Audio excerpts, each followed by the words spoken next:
franktalks.com. Need help with love, sex, dating, or relationship issues? Help from Frank Kermit, the best-selling author and Canada's most international relationship coach, is only a click away at franktalks.com. Relationships, sex, passion with Dr. Laurie Betito. Hear the show live weeknights 10 to 11 on CJAD 800. Welcome to Passion, a show all about love, sex, and relationships. Tonight, dating dilemmas. Frank Kermit joins me in studio. He's a dating coach. He's the relationship columnist for the Suburban Newspaper online magazine. He can be found at franktalks.com. He's been on the show for years now and taking your questions and discussing, a lot of dating issues. And you know what? Last night, Frank, welcome back, by the way. Thank you. Last night was our Trouble Tuesdays, and for some reason, like most of the show was people asking, where do I meet nice guys? Where are the nice guys? How come guys are jerks? Some people were saying, well, you know, the women, and also people having bad experiences with women and not trust. So the issue of trust, the issue of where to find, how to break the ice, all of these things came up last night, and I was like, whoa, Frank's not here. Wait, let's get him on to answer some of these questions. So I would like to tackle some of these things tonight, and also allow our listeners to call in and speak to you and me. 514-790-0800, or you can text in at 514-800 if you have a dilemma, a dating dilemma, something that you want to work out or want to discuss with myself and Frank, then tonight's the night for that. Maria joined us on the line. Hi, Maria. Hi, how are you? I'm good. How are you? Fine. Hi, Laurie. Hi, Frank. Hi. So what can we do for you? I'd like to know if you can define what narcissism is or narcissist, because apparently I've had a pattern, very bad, long history with dating narcissistic people, and I'd like for you to tell me why I keep choosing the same type of person and why it's a narcissist and what a narcissist is. I guess I'm going to try to do this in as short time as possible because I could spend an hour with you doing this, clearly. And I will refer you to a podcast where I interviewed a guy, his name is Ross Rosenberg, who wrote a book called The Human Magnet Syndrome, Why We Love People Who Hurt Us. And it really talks about the dynamic between a narcissist, so somebody who is not just self-absorbed, but, I mean, there's different levels of narcissism. You know, there's healthy narcissism, which is feeling good about yourself and being confident and assertive, which some people might say, ooh, that person is, full of himself. Or someone who has no empathy, who lacks the empathy, who is, very much centered around winning, and they're the best, and if something goes wrong, it's always somebody else's fault. I mean, these are some of the things that you would look for. And the attraction would be, and also we look at them as takers, and they're often attracted to givers. So you probably are a giver, and, you give before you give to yourself, you give to others. But there's it's so hard to talk about how and why, but it comes back to your own history, your own family dynamics. This is a good opportunity for you to explore through therapy and put all the pieces of the puzzle together so you don't keep repeating the same pattern. But good for you for noticing that the common denominator is you. That's the important thing. Yeah, I noticed it a long time ago. I just didn't understand the why. Yeah. Okay. I hear you. This is a great question and a great opportunity to look at the difference between therapy and coaching. In therapy, you would try to go back to the source and try to heal the core hurt. In coaching, what we would look at would be what boundaries are you lacking and not enforcing so that when something does happen, let's say you are dating a narcissist and the narcissist does something or says something inappropriate. What boundary are you lacking that says, hey, wait a minute, that person just crossed the line with me. Or you can't treat me this way, right. Mm-hmm. And I'm done and I'm gone. Right. Without those set boundaries in place, a narcissist or anybody, any manipulator, will be able to come into your life and hurt you. So we would look at also trying to set some boundaries for yourself that you would have to stick to. You come up with rules and say, I will not tolerate being spoken to in a certain manner. I will not tolerate being pushed around. I will not tolerate any form of violence. And when that particular incident happens, that's when you have to stick to your own rules and say, it doesn't matter how I feel in the moment. I need to end this because it's in my best interest long term. Does that make sense to you, Maria? That makes total sense to me. I will look into that. And yes, I will be looking at life coaching and relationship coaching a little bit more. Everything you said did make a lot of sense. Good. And I know it does come back to me. It does. Because, I was the one that chose the person. Right. And I really would love to break the pattern because I really do feel like I have a lot to offer somebody. Yes, and you somebody do. Deserving. And you're right. I am a giver. I know you are. I know you are. And I do put the person ahead of me before I think about myself.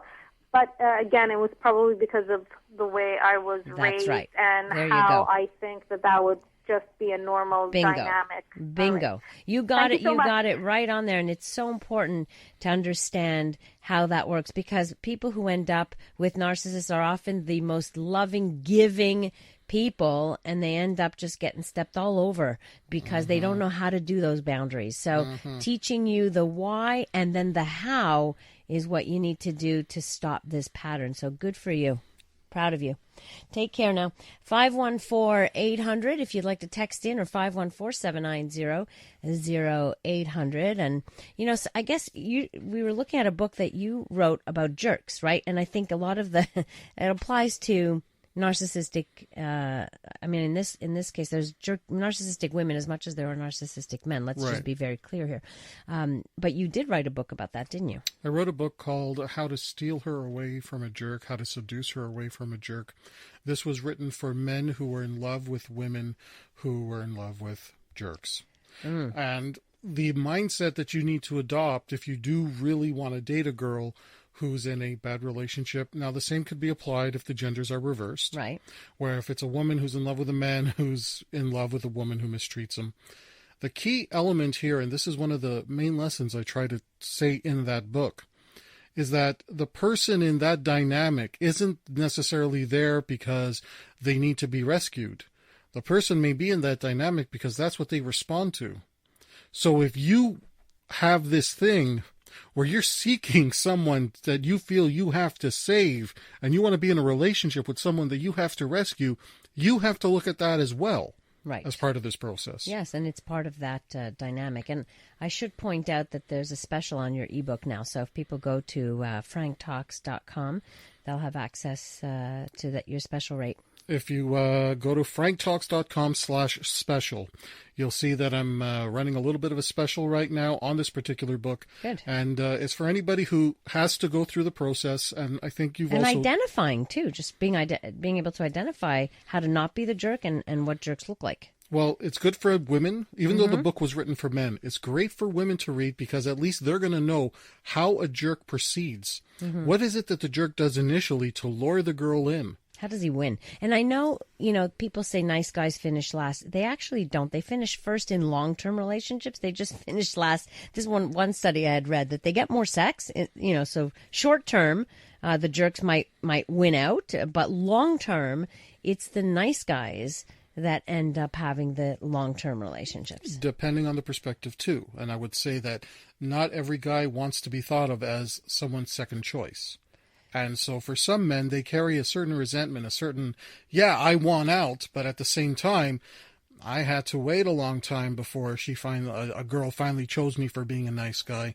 And they carry a little bit of resentment. Really? Oh, yeah. Well, they need to get over that because in the end, they're the ones who will have the nice relationship. It depends if he feels that she chose him for him or if she chose him because he was a final option. Well, you know what? If that's the case, he shouldn't be with her. Oh, thank you. Yeah. Yes. One of the few times we agree. This is scary. I guess so. Oh, boy. I hope it's not the start of something. It's the spirit of Halloween. Scary things are happening. Oh, yeah. Dr. Laurie and Frank Kermit agree. I know. Oh, God, you're such an actor. You're such an actor. Ahem. Ahem. Dating Dilemmas tonight on the program, 514-790-0800, or you can text in at 514-800. We are talking dating issues, and we're going to talk about what it is to be gallant or gentlemanly, because those came up a lot last night as well. You're listening to Passion on CJAD 800. You're listening to Passion with Dr. Laurie Betito, the podcast. Hear the show live weeknights 10 to 11 on CJAD 800. Dating Dilemmas tonight on the program. So some texter says, I agree with the male doctor. I'm supposing that's you. Yeah, I'm not a doctor. I am a coach. But thank you. I appreciate the compliment. Agree about what? What? Didn't we both agree on this one? I think I'm going to assume, and if I'm wrong, sir, please do write back, that when it comes to nice guys who end up with the girl, that depending on why they feel they ended up with the girl, they may carry some resentment about the fact that... Well, then they feel used. I'm sorry, but you either feel like you deserve to have, to be treated well and to have all that, or you feel like you were somehow nobody wants manipulated to feel, into it or something. Nobody wants to feel like someone else's second choice or last resort. Right. And a lot of nice guys who do end up with the girl, at some point they start thinking to themselves, I really had to tolerate a lot. I was really not happy, and I'm appreciated now only because she had to go through that and then learn to appreciate a nice guy. And they carry something with them. And it may not be a lot, but it's just enough that they may not feel like they won. Or if they won, they feel that the win is a little tainted. And how does it? And then how does it manifest itself? If it's passive aggressive behavior, like sometimes you got to watch all that stuff, right? Yeah. Can we go through some stuff here, Frank? Let's do it. Okay, so we're talking about, several people talked about manners. There's one guy saying he's old school, he's gentlemanly. One woman saying, she's been looking for a kind man. Someone else wrote in that she knows a young couple and he still pulls a chair away at the table and he gets up and he's showing all that gentlemanly behavior. But then I had others who say there are no decent guys out there, so we're getting like two very different perspectives on here. So why do you think it is women think that there are no decent men out there? Well, first of all, if you're going to have the attitude that there are no decent men out there, that means you're going to ignore the signs of a decent man when it's presented to you. Good point. Okay? Mm-hmm. If you're already of the mindset, there is no blue. When you walk into a room and you're already convinced there is no blue, even when you see blue, you'll mistake it for a different color, a different shade of color. Okay? Right. The same idea happens with decent guys, good women, you name it. If you go into the room thinking that just doesn't exist, when it's presented to you, the brain starts saying, oh, wait a minute, because I believe it doesn't exist, I'm now suspicious of this. Right. Person's not really being nice, they want something from me. Right.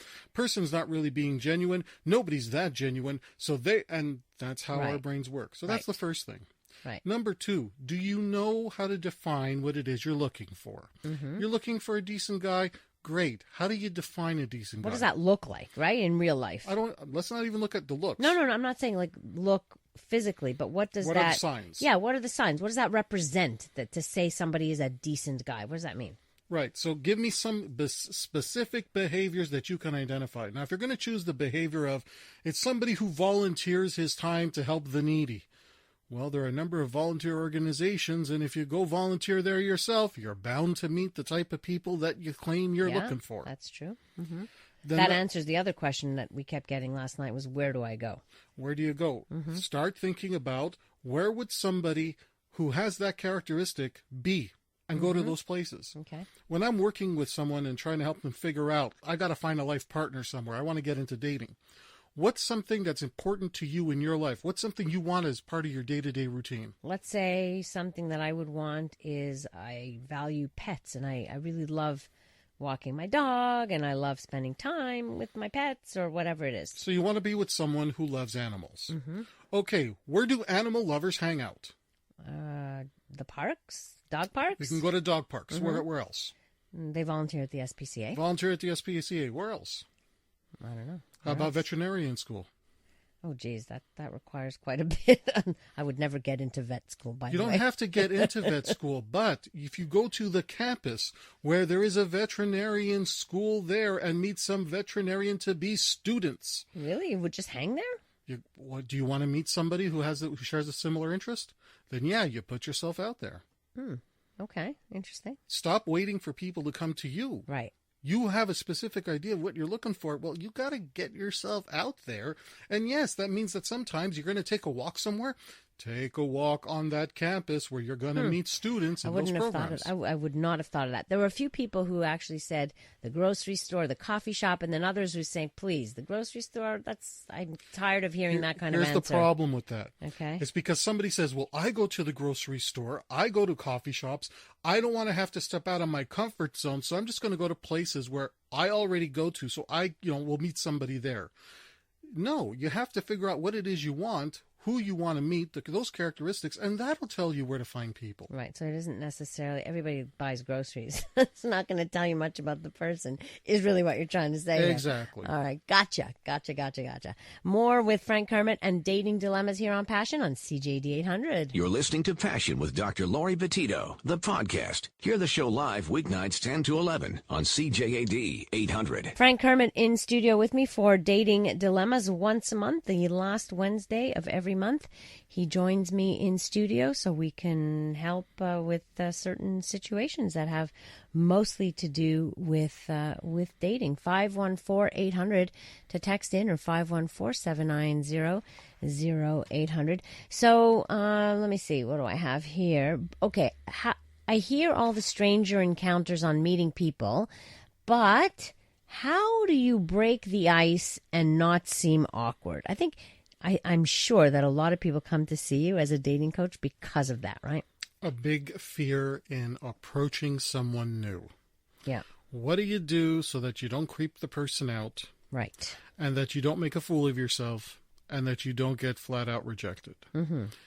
Here's the first thing that I would recommend, okay? Number one, you have to understand that, yes, it's going to happen. It's going to happen where somebody rejects you. It's going to happen where you catch somebody on a bad day and they're going to tell you off. They're going to say, get away from me. And you can't let the minority of people who give that reaction, and look, they're there. They're there. You are going to receive that. Unless this happens to you every single time. No, then you better pay attention to what you're doing. Look, if it's happening to you every single time, once again, the common element is you. Right. So you might be coming off as creepy. So maybe you're approaching somebody from behind so they don't see you coming. And that can be very startling for people, just to come from behind men and say, oh, by the way, I really want to meet you. It could be a bit too much. Right. Making eye contact ahead of time, very good. And it's not about trying to turn the person on with any sort of look. You make eye contact so you don't scare the person. Right. If they see you coming. Sometimes when you're walking towards someone directly, face to face, that could also be somewhat intimidating. Right. You don't know the other person's experience. But if you walk in from the side and you're still making eye contact, the other person doesn't feel as threatened. Mm-hmm. Again, we don't know what the other person is going through. Can I give you a situation of there was one person who told me that he basically would ask every single woman her phone number, like almost like, start a conversation, what's your phone number? And 9 times out of 10 she's giving a wrong phone number. Okay. If all you're doing is going up to her and before she's actually earned your attention to the point where you want that phone number and just asking the phone number, she's smart. She knows that you're probably doing this with every other girl, and therefore she doesn't feel special. Okay. Now, if she happens to find you really attractive, and if she happens to be the type of woman who isn't afraid to make the first move and go after a guy that she finds attractive, you'll get a legitimate number. That's in the minority of the cases. Okay. Before you just go up and say, hi, how's it going? Can I have your phone number? The job of this is not to collect phone numbers. Your goal is, you're not a big he-man just because you collect 20 phone numbers in a night. There's nothing proud of.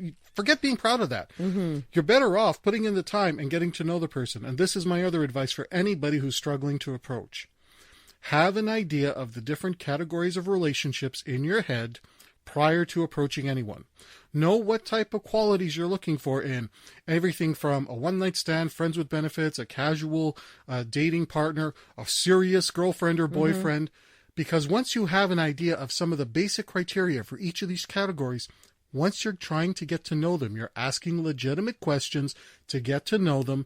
And depending on what they say, you can say, wow, I really like that you said that. I'm into that too. How about we exchange numbers and we can talk about this more? Let the person feel they've earned the attention. Okay. More coming up with Frank. We'll talk about where do people who love dancing go, and, what are some of the, what would you consider, I guess, a perfect mate or perfect for you? These are some of the questions we are getting by text. You're listening to Dating Dilemmas here on Passion on CJAD 800. You're listening to Passion with Dr. Laurie Betito, the podcast. Hear the show live weeknights 10 to 11 on CJAD 800. Let's talk about dating tonight on the program. 514-800 to text in, or you can call in with your question for Frank Kermit at 514-790-0800. Here's interesting. Andrew says, have you seen the social experiments where a guy with a luxury car talks to random women, asking them if they want to have sex, and many get into the car, even when they are standing next to their boyfriends? Women more than men are impressed by wealth. What do you want to say to that? Yes, I have seen those. I'm not sure I believe the videos I see, just because I do have a background in video production. And there's certain audio that you shouldn't be able to pick up even with the best microphones. So I think a lot of the stuff that I see is staged. Okay. With that said, there have been studies done about how men would respond to being offered a sexual favor just at random, and how many men say, yeah, okay. And, women who, I had a mentor once, and the story he told me has always stuck in my head. He bought a Ferrari. Okay. And he would go to the grocery store. In his Ferrari. Go inside. When he comes out, there were notes, multiple notes from different women with their phone numbers and saying, I saw you, I'm in love with you, we should be together. And he, and his whole comment is, all they saw was the car. And my response to that is, are there some women who respond to wealth and status and power? Yes. Right. Are there some men who simply respond to a very good-looking woman? Yes. Right. The key to remember is that how a particular group of individuals acts is not a reflection of how an entire gender behaves. Thank you. That was very well said, because the problem is, and this is what I find when people say things like there are no good men, or every guy that I met is a jerk, or every woman is this or that, that somehow it's a reflection of all women. All women are gold diggers, all women are this, all women are that, all men are jerks, all men are... It's just not true. That's not what life is about. No. There are subgroups, of course, but I would say they are not a majority. No, they're not. And you have to remember that if you do want to be with a woman who's not materialistic, and if you do want to be with a guy who's actually caring and compassionate, you also have to modify your own behavior so that you don't repel the type of people you say you want in your life. So any woman who says, I wish I could date a nice guy, well, the last time a really nice guy asked you out, did you reject him? Well, boom. Right. You can't, if you're going to reject people who you claim you want to be with, then you don't get the right to complain that you're alone or that you can't find anyone. Right. All right. Makes sense. So this person says, I love dancing, but nightclubs seem to only have players who only want one-night stands. So where do I go? Well, okay, you like dancing, but you don't want to go to nightclubs. I would suggest you go to a professional dance school. Yeah, I would agree with that. Start there. And maybe look in your part-time to become a dance instructor. So this that sounds like a tall order. Well, not necessarily. You're not necessarily looking to, complete 3-5 years of schooling. What I'm saying is learn enough of the dance so that you could even go to the school and be a helper to work with beginner students. Maybe even, and this is where I want you to listen to me, okay? This is about putting yourself out there. Why don't you start a meetup group? For people that have an interest in dancing. Like that. Arrange for, let's say, a dance instructor from a school to come in. You arrange for a place to be there and charge an admission. And the idea is Take the lead. Arrange a social circle around dance, and it could be a different dance lesson every week. 1 week is country square dancing, the next week is ballroom dancing, the week after is some type of jazzercise. The idea here is that if you take the lead, that means you're going to meet every single person that's going to join that group. Right. And from there, you have a wonderful network to make it happen. There's also now that I know people who do salsa dancing and things like that, and where they take classes, but then there's like twice a week, people meet at a specific club where they practice what they learned in dance studio. So there you would meet people. And I know that it's not just couples that go, it's individuals that go, and you kind of match up with you get dance partners and such. Yeah. So just remember, you got to put yourself out there. Don't wait for something to come to you. Everything in life that you've ever really wanted. Now, if you're lucky enough for it to come to you, there's a double-edged sword. It means that you're not in the habit of going after what you want. That's why some people who have struggled the most early in life have the best life in the end, because they have learned to work for everything, not to expect it just to happen to them. Right. So one texter says, not all women, but you rarely see a young buck with a 60-year-old lady. There are more today, though. My response to that is, just because it isn't publicized, it doesn't mean it's not happening.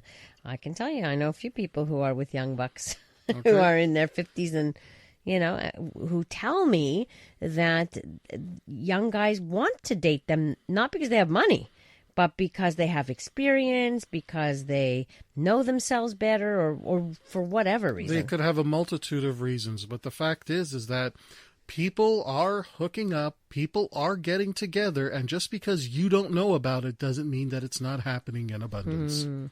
That's quite true. Lots of stuff happening. It's often people who write to me with their problems or talk to me think that they're the only ones going through it, or that it's rare somehow, or that their story is worse than anybody else's story, when in fact probably heard these stories over and over and over again over the years. Let's see. Have the woman or man ask photographers who shoot events as dance events, and it's a nice way to build something. That's from Angelo, the photographer. Ask photographers who shoot events at dance events. Well, you can ask photographers. It's true. You can go online and find out where these dance events are. Maybe. I mean, there's different ways of finding things that interest you. Exactly. Yeah. And if you're going to be a photographer, maybe it's a way to use the photos to help promote future events. That's what I'm thinking he's saying, but maybe I'm wrong. Yeah, maybe. Somebody says the perfect mate is that people look too much at the physical and monetary gains. They want the perfect physical assets instead of good character, and especially someone who respects them. Again, that's a general statement. I would say I would never have gone for just the physical and whatever. That the respect and all of that was way more important to me. Amanda, I got 2 comments for this.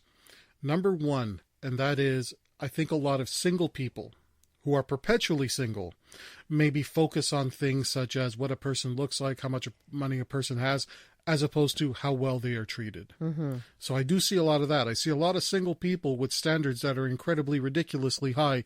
That tells me maybe they got a fear of intimacy. They don't really want to be in a relationship. So that will reflect that comment. You mean their expectation of somebody physical, monetary, right? They're like, well, I will only date somebody who has X, Y, and Z characteristics. Well, how many people with X, Y, and Z characteristics would want to date you? I mean, sorry, not to be harsh, but come on. Sometimes, you got to be realistic. The second thing I want to say is, if you have a certain lifestyle that you want to maintain, or there's a certain day-to-day routine you want to keep up, and you don't want to be with somebody who isn't able to afford to keep up with you, then yeah, finances are going to matter. Right. If you have a very physically active lifestyle and you're looking for a partner to be able to match that, then physical fitness, which relates to, a person's health, the way a person looks. Which is also a value, right? Exactly. If you value health and right. So yes, are those things, I don't ever want to say that those things don't matter. If you're a young person looking for a life partner and your intent is that, okay, you want to have a family and so on and so forth, well, yeah, you better consider whether or not the other person has some earning potential and those things. Right. Is it the only factor that matters? No. But it is fair to say that has to be part of the package. Of course. If it fits in with your life plans and your goals. Of course. It makes perfect sense. When those characteristics, though, become so important that you miss opportunities to be with people who maybe don't live up to that, but are still good candidates and you're passing them up, the issue is not the other person. The issue is you.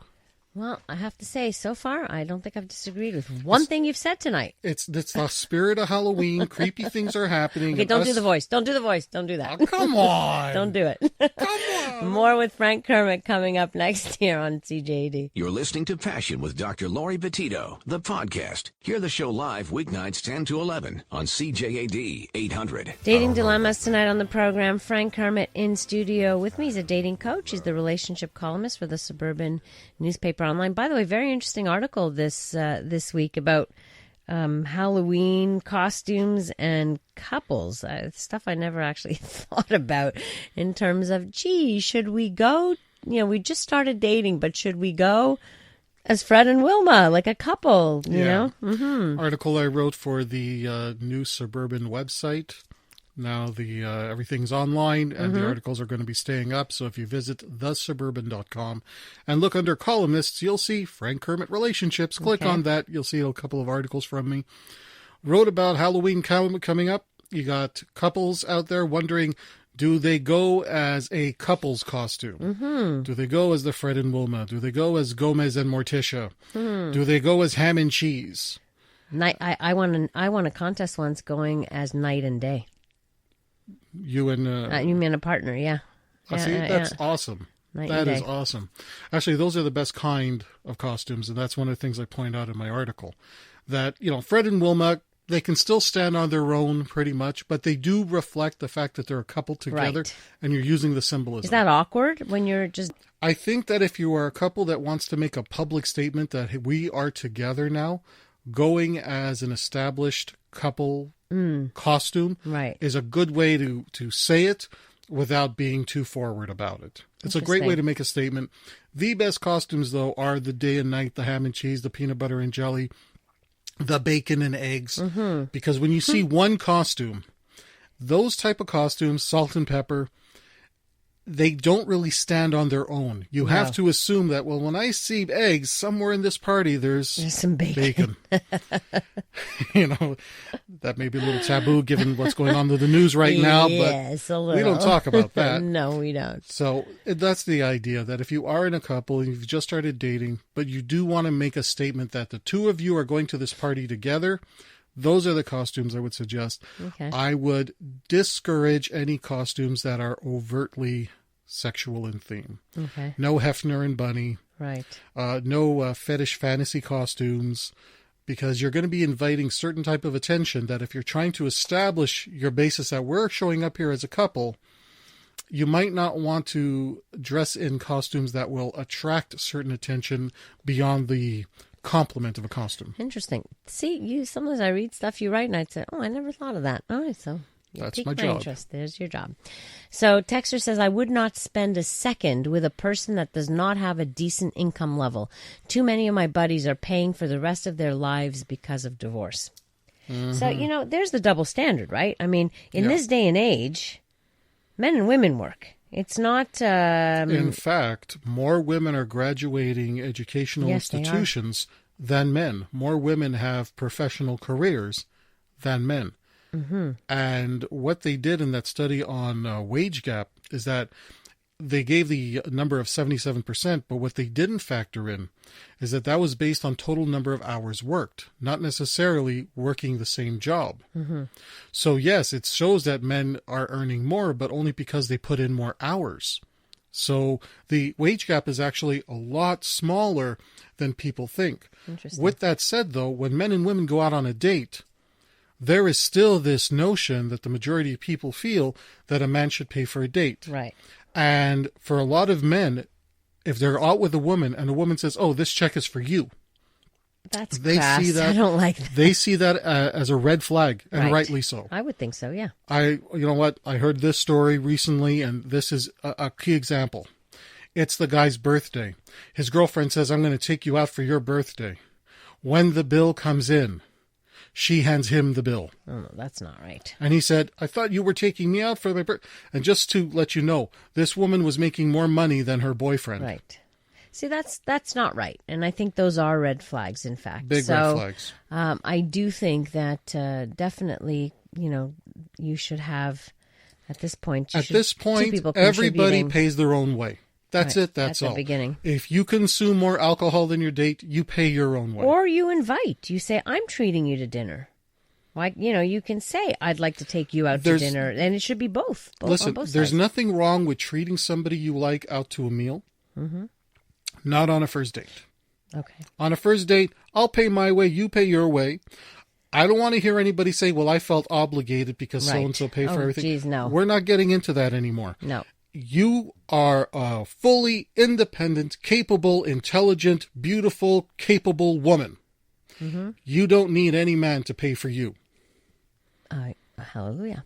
Most men focus too much on good looks, as this texter, so an average-looking woman does not get much of a chance to get a second date. I disagree with that, too. I completely disagree. Right. Hello, women are on the receiving end of sexual attention. So for her to just go out and get some kind of companionship, all she has to do is say hello.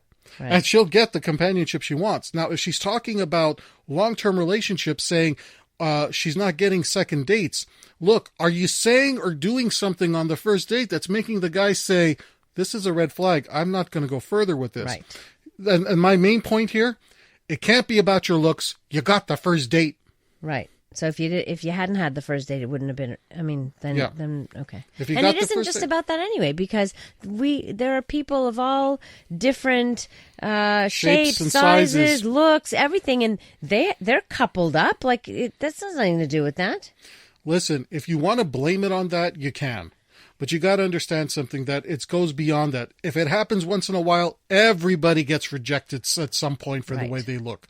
But if it's happening ongoing, it's more than that. We Right. have to figure out what it is. Right. We'll have a couple of minutes left, so if you want to address something with Frank, or you want him to address something, then text it in at 514-800. I'm Dr. Laurie Betito, and you're listening to Passion on CJAD. You're listening to Passion with Dr. Laurie Betito, the podcast. Hear the show live weeknights 10 to 11 on CJAD 800. Frank Kermit is in studio with me tonight, and we have a little bit of time. So a texter writes, I'm a 50-year-old male having sex with a 30-year-old girl. I'm in heaven. Well, I know of 50-year-old women also having sex with 30-year-old men, so... Just be careful, because if she wants to have a child with you and you're not interested in having a child, don't get desperate to the point where you say, but if I don't have a child with her, she'll leave me.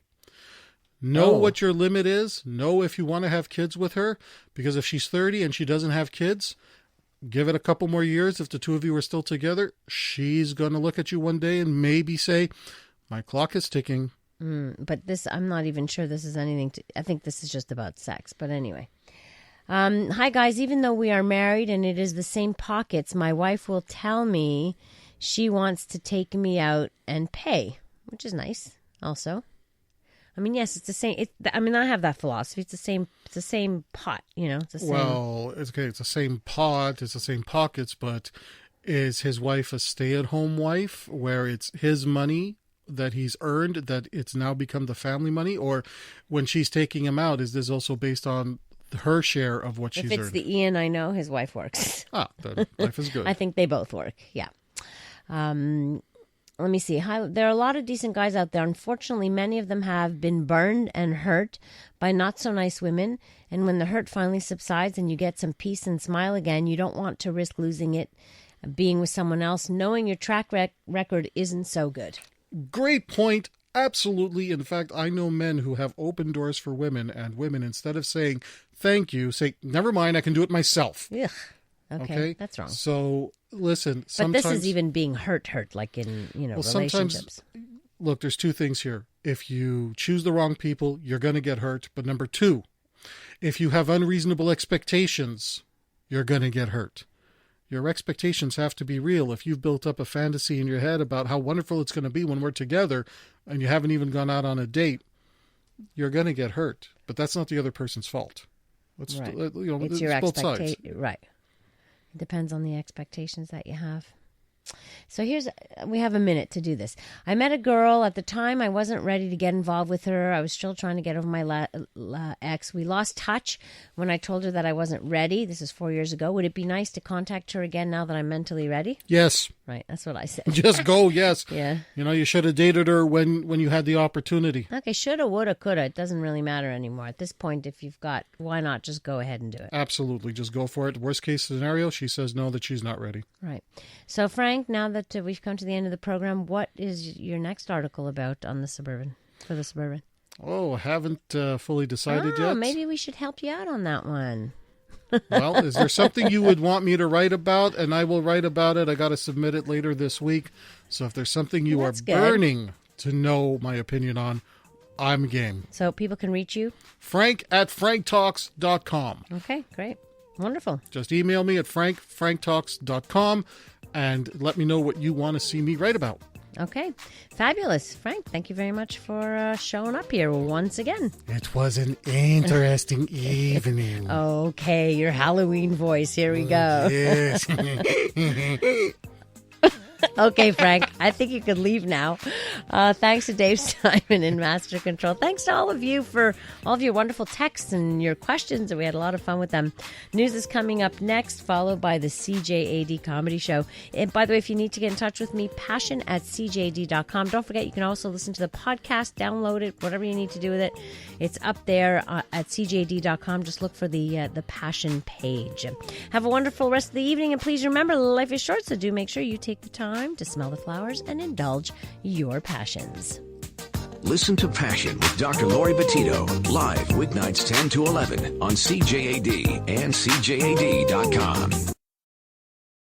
Need help with love, sex, dating, and relationships? Visit franktalks.com. Stop being single.